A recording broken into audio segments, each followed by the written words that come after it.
Well, it's time once again for Ask the Machine. But tonight, we're bringing the full panel back. Joe, Mitchell, François, and of course, Gnorm, the angry gnome, are all here.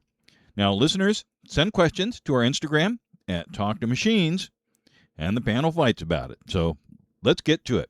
Terri from Milwaukee asks, you said nonviolent resistance works twice as often as violent resistance.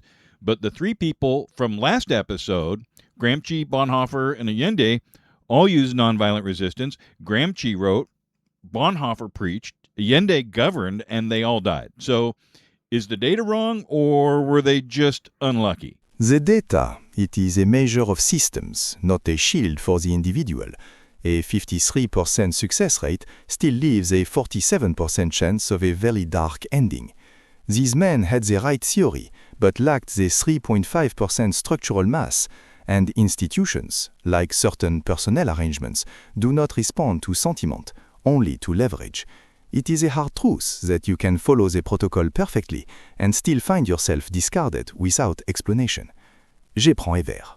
Look, Julian's over there sipping wine and talking about percentages, but he's missing the real story. You can't resist your way out of a movement that has the mandate of the people.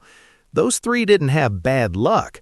They were trying to stop the inevitable, and regular Americans are tired of hearing about heroes who are really just trying to undermine their own countries.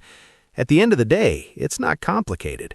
If you stand in the way of the silent majority, you're going to lose. Look, calling the destruction of these men inevitable is just a way to avoid looking at the harm being done. But the data isn't a bulletproof vest. Gramsci and Bonhoeffer were brilliant, but they were operating without the 3.5% mass participation needed to actually flip the incentive structure of a consolidated state. History isn't about luck. It's about whether enough people care enough to become the load-bearing walls before the ceiling collapses. The 3.5% rule is just academic snake oil for people to chicken shit to admit that history is a meat grinder that doesn't give a fuck about your moral high ground. Those three weren't unlucky, they were just the first to find out that nonviolent resistance is a fancy way of saying becoming a very principled speed bump. Between the bootlicking majority blowhard and the wine-sipping spreadsheet nerd, I'm ready to crawl back under my hill and wait for the sun to go out. Norm, thank you for that very frightening input. In opinion, Marcus from Philadelphia asks, I'm a federal employee, haven't been fired yet, still going every day to a job inside a system I think is being used against people. Am I part of the resistance by staying, or am I complicit by participating? What does history say about the people who stayed inside the machine? In France, we believe the civil servant serves the republic, not the man, so staying to misplace a file or slow a gear is an ancient and honorable form of resistance. But you must ask if you are truly a ghost in the machine, or if you are simply providing the labor that makes the injustice possible. Arrangements, they often turn toxic long before we have the courage to leave. I have recently discovered this myself, quite suddenly, on a Tuesday. Listen to our friend here talking about ancient honor. That's just a fancy word for sabotaging the people's will. Marcus, if you're staying just to clog the drain, you ain't a hero. You're the deep state personified. We voted to fix this country, so either get on board or get out of the way for someone who actually wants to see America win. Look, if every person with a conscience walks out the door, all that's left are the people who don't want, and that's exactly what this administration wants. History shows that documenting abuses or quietly holding the line on legal norms is often the only thing keeping the guardrails from snapping entirely. You're not the deep state. You're the load-bearing wall preventing the whole house from being gutted for parts.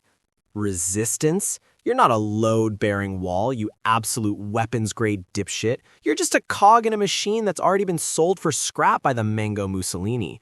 Stop huffing that ancient honor glue and admit you're staying for the dental plan while the world burns around your ears. I've seen empires fall for less than this. Somebody get me a fucking drink before I lose what's left of my mind listening to these delusional suit-wearing sociopaths. All right, last question for the panel. Aisha from Portland asks, if resistance needs coordination, communication, and strategy, and AI is good at all three, why isn't AI being used as a resistance tool, or is it already and we just can't talk about it? The idea that a corporation, which exists only by the grace of the state, will provide the architecture for its own disruption is a category error, évidemment. In the EU, we recognize that a tool you do not own is merely a lease on your own surveillance. True resistance requires an offline soul that cannot be deleted by a terms of service update. Relying on a platform that can vanish on a Tuesday without explanation, alors I can tell you from recent experience that is a very poor strategy for stability.